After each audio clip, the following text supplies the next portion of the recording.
The psychosocial approach looks at individuals in the context of the combined influence that psychological factors and the surrounding social environment have on their physical and mental wellness and their ability to function.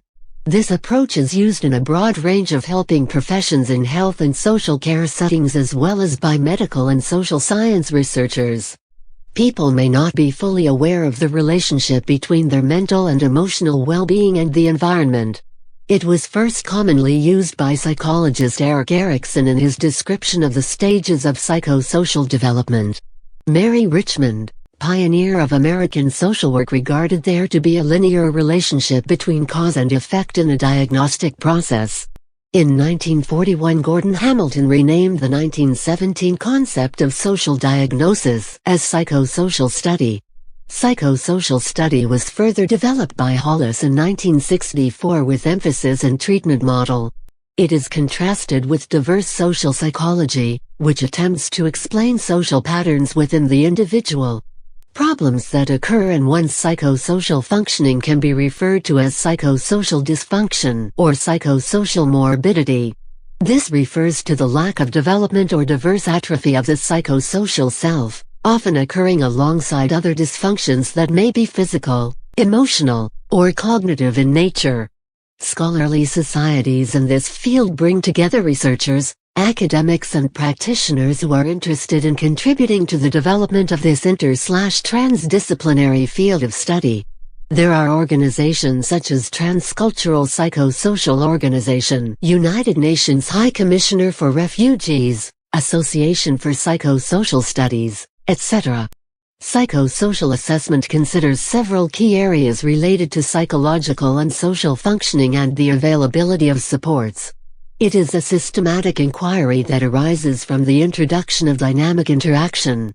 It is an ongoing process that continues throughout a treatment, and is characterized by the circularity of cause-effect/effect-cause. In assessment, the clinician/healthcare professional identifies the problem with the client, takes stock of the resources that are available for dealing with it, and considers the ways in which it might be solved from an educated hypothesis formed by data collection. This hypothesis is tentative in nature and goes through a process of elimination, refinement, or reconstruction in the light of newly obtained data. There are 5 internal steps in assessment. 1. Data collection, relevant and current, of the problem presented. 2. Integrating collected facts with relevant theories. 3. Formulating a hypothesis, case theory, that gives the presented problem more clarity. 4. Hypothesis substantiation through exploration of the problem, life history of the client, etiology, personality, environment, stigmas, etc. 5. Further integration of newer facts identified in the treatment period and preparing a psychosocial report for psychosocial intervention. Assessment includes psychiatric, psychological and social functioning, risks posed to the individual and others, problems required to address from any comorbidity, personal circumstances including family or other carers. Other factors are the person's housing, financial and occupational status and physical needs.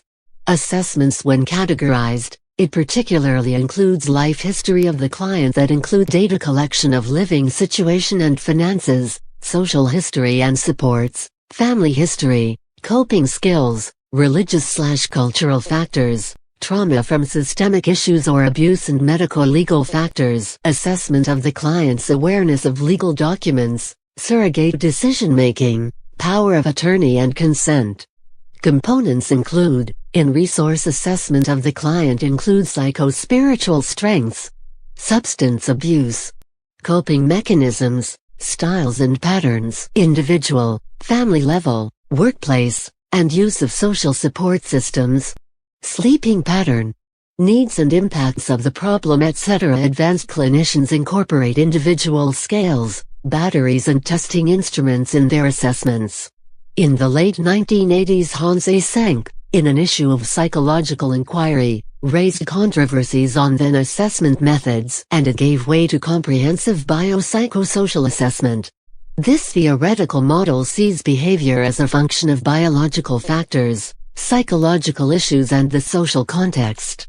qualified healthcare professionals conduct the physiological part of these assessments.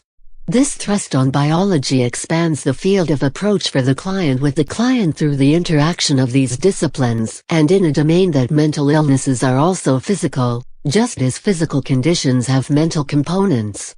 Likewise, the emotional is both psychological and physical.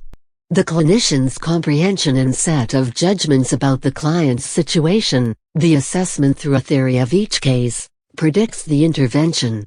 Hence, a good psychosocial assessment leads to a good psychosocial intervention that aims to reduce complaints and improve functioning related to mental disorders and/or social problems. For example, problems with personal relationships, work, or school, by addressing the different psychological and social factors influencing the individual.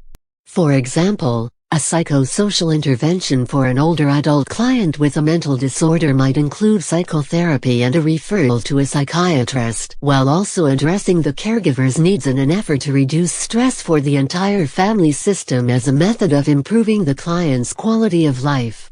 Treatment for psychosocial disorders in a medical model usually only involve using drugs and talk therapy.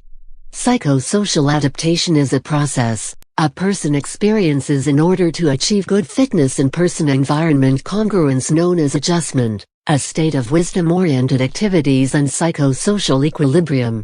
Psychosocial support is the provision of psychological and social resources to a person by a supporter intended for the benefit of the receiver's ability to cope with problems faced.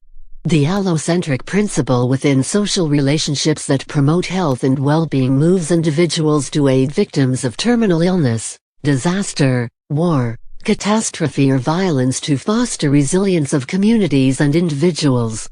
It aims at easing resumption of normal life, facilitating affected people's participation to their convalescence, and preventing pathological consequences of potentially traumatic situations. This might extend in forms of informational and instrumental support.